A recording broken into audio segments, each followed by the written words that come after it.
Gathering around the dinner table with family and friends is an important tradition to teach our kids. That's right. There's a new children's book out. It's called Let's Eat Together that points out why it's so important. It's written by Connecticut author Reid Kaplan. He's with us right now. Hi. Thank you so much for coming in. Thank you so much for having me. Father of two, a 5-year-old and a baby. Baby, absolutely. So getting around the table is something that, you know, back in the day, our parents probably did it every single day at the exact same time. Absolutely. And life has gotten complicated. So you felt like it was really important to let people know why it's so important to keep this tradition. Absolutely. You know, I've come to find out that, you know, doing shows and going all across the state, that people aren't eating together as much as they used to.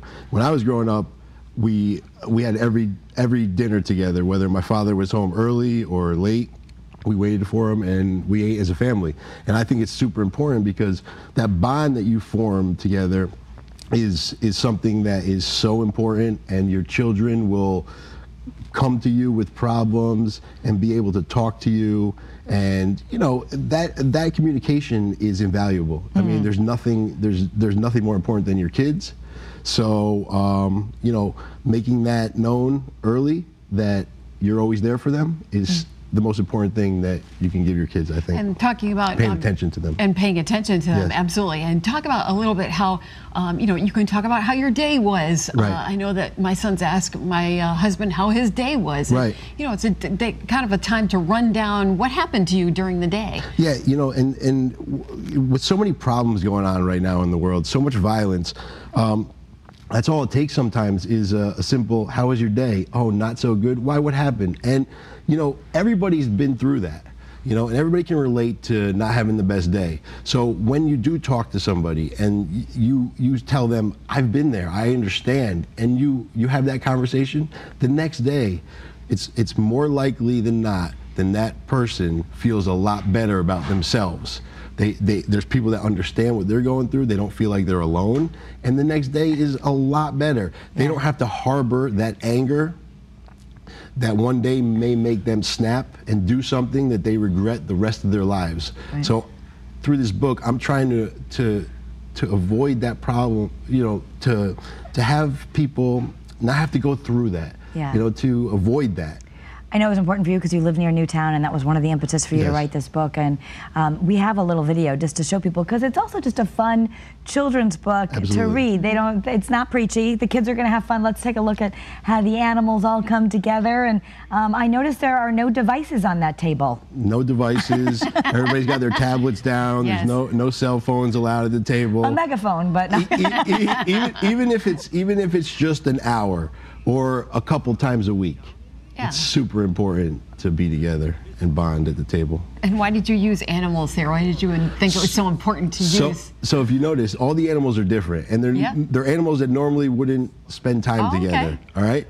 So if they can get along, then why can't we? Yeah. And if there's enough food on the table, and it's healthy food, so you know, I want parents to be able to reinforce their children to be eating healthy.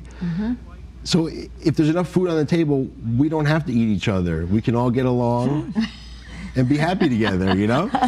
So, I mean, it's a super important message. And it doesn't even have to be at the dinner table. It could be at a restaurant.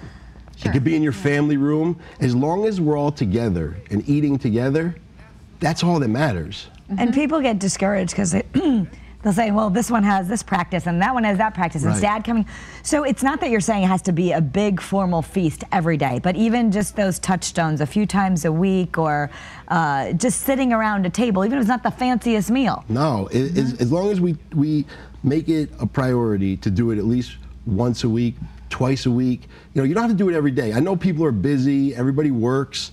So if we make it you know, a priority to do it at least once or twice a week, I think it would go so far with society, stopping, you know, violence.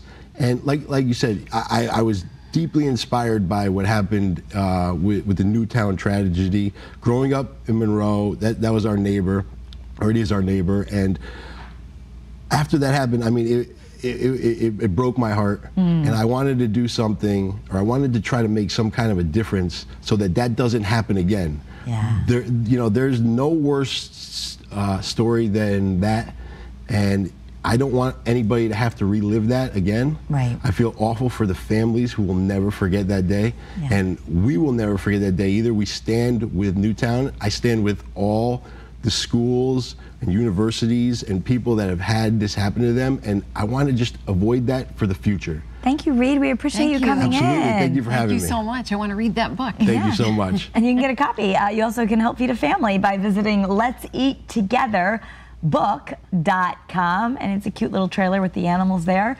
You can even listen to part of it before you buy the book. Yeah, thanks so much for coming in.